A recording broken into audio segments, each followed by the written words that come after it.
அதாவது ஒரு பெரிய ஸ்பியர் இருக்கு, அந்த ஸ்பியரோட ரேடியஸ் பாத்தீங்கன்னா 2r. ஓகே, அங்க இருந்து என்ன டிரா பண்ற, ஒரு ஸ்மால் ஸ்பியரை நீங்க வெளிய எடுக்கிறீங்க. சோ அதோட ரேடியஸ் வந்து r. கரெக்ட்டா? பிக் ஸ்பியரோட மாஸ் வந்து நம்ம m ன்னு வெச்சுக்கலாம்.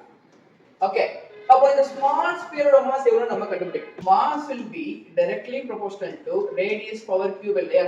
சோ ரேடியஸ் ஆஃப் ஆச்சுன்னா மாஸ் 1/8 டைம்ஸ் ஆகும். அப்போ இந்த பிக்கஸ்ட் ஸ்பியரோட மாஸ் m ன்னு அக்செப்ட் பண்ணிட்டேன்னா இந்த ஸ்மால் ஸ்பியரோட மாஸ் எவ்வளவு சார் இருக்கும்னா m/8 ஆகும்.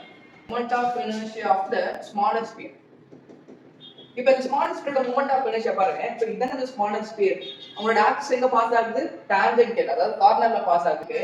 7/5 mr². m ன்றது மாஸ், r ன்றது ரேடியஸ். இப்போ இங்க மாஸ் எவ்வளவு சார் கண்டுபிடிச்சோம், m/8, ரேடியஸ் r ல, அப்ப r². 7/40 mr² இருக்கு. அப்போ moment of inertia of the biggest sphere நம்ம கண்டுபிடிக்கலாம். டோட்டல் ஸ்பியரோட ஆக்சிஸ் எங்க பாஸ் ஆகுது, சென்டர்ல பாஸ் ஆகுது. சென்டர்ல பாஸ் ஆச்சுன்னா 2/5 mr², அதாவது மாஸ் இன்டு ரேடியஸ் ஸ்கொயர். இங்க மாஸ்ன்றது m, ரேடியஸ் நமக்கு என்ன சார்னா 2r the whole square. So 8/5 mr². Rest of sphere என்ன, I rest of the sphere, மீதி இருக்க ஸ்பியர்.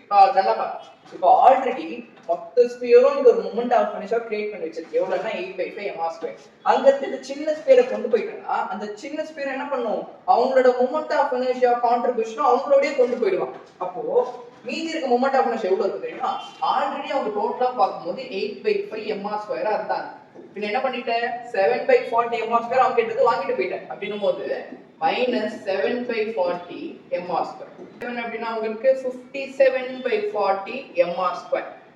இதென்ன moment of inertia due to the rest of sphere. இப்போ கேக்குறது என்ன, ஸ்மாலர் ஸ்பியருக்கு ரெஸ்ட் ஆஃப் ஸ்பியருக்கு. ஸ்மாலர் ஸ்பியருக்கு 7/40 mr², பிக்கர் ஸ்பியருக்கு 57/40 mr². ரேஷியோவை டிவைட் பண்ணிடலாமா, கேன்சல் பண்ணனா ஆன்சர்